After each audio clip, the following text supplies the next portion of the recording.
Welcome, everybody. Thank you for joining us in our TLC workshop on recognizing and connecting with students in distress. So in this period of increased stress and trauma, we really want to know how can we ensure that our students are learning? How do we balance and promote our own mental health and well-being? And how do we support positive mental health and well-being for our students? Now more than ever, faculty and staff are one of the main and sometimes the only touch points for our students.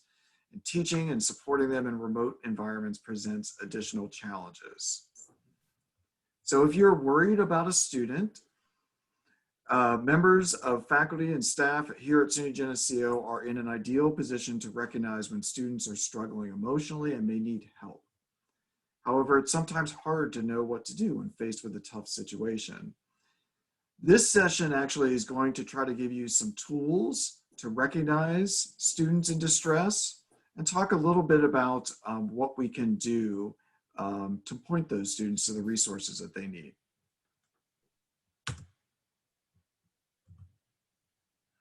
So starting off, I just wanted to frame our discussion, and then we're going to go into some of the training itself.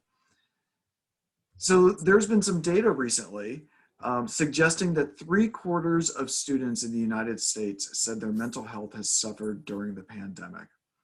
This was a survey of nearly 17,000 undergraduate students across 21 different countries, commissioned by the nonprofit arm of CHEG.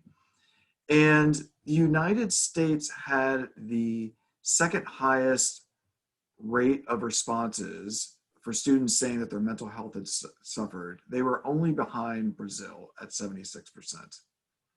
US students were also saying that they are the least happy of all countries surveyed, second lowest after Turkey. Nearly 23% disagree with the statement that in general, all things considered, I feel happy.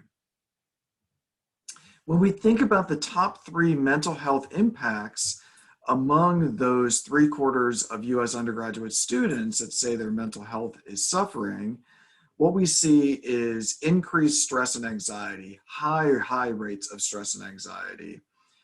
30% of these students are seeking help for their mental health, and 26, over a quarter of these students are having suicidal thoughts.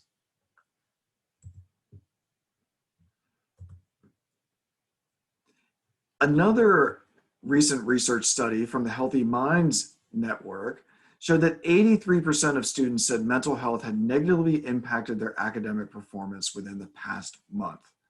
Again, this is recent data that was collected in just the fall. And what we're seeing is that this stress and anxiety is having severe repercussions on student success in the classroom.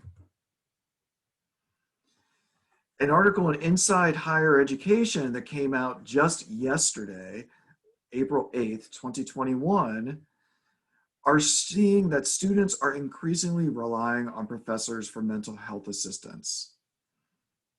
Professors are willing to help, but they really need more guidance on how to help. How can they really support these students? Oftentimes, faculty members are not really given the tools to help. And a lot of times, faculty members themselves may be struggling with some of the very same issues that their students are facing. So what we're hoping from this training is that we can show faculty and staff members how they can be advocates and helpers. We're not asking anybody to be a counselor. We're recognizing that faculty members are struggling too, that burnout right now is high, perhaps especially among faculty and staff members that are parents, where we're juggling childcare, teaching our children at home with all the demands of our jobs. Nearly 30% of surveyed professors are also reporting having 2 or more symptoms of depression. And again, we're not expecting faculty members to be mental health professionals. We're not expecting them to try to fill the gaps in terms of student mental health needs.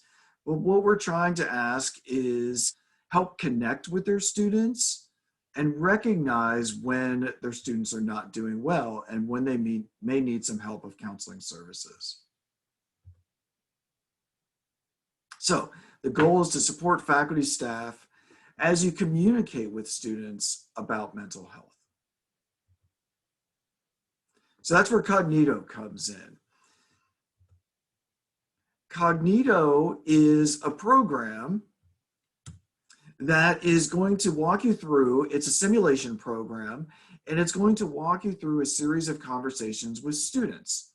It is a chance for you to do a little bit of role playing, where you have students coming into your office, presenting in different scenarios, and giving you options for how you might respond to those students. This is how you get access to the Kognito program.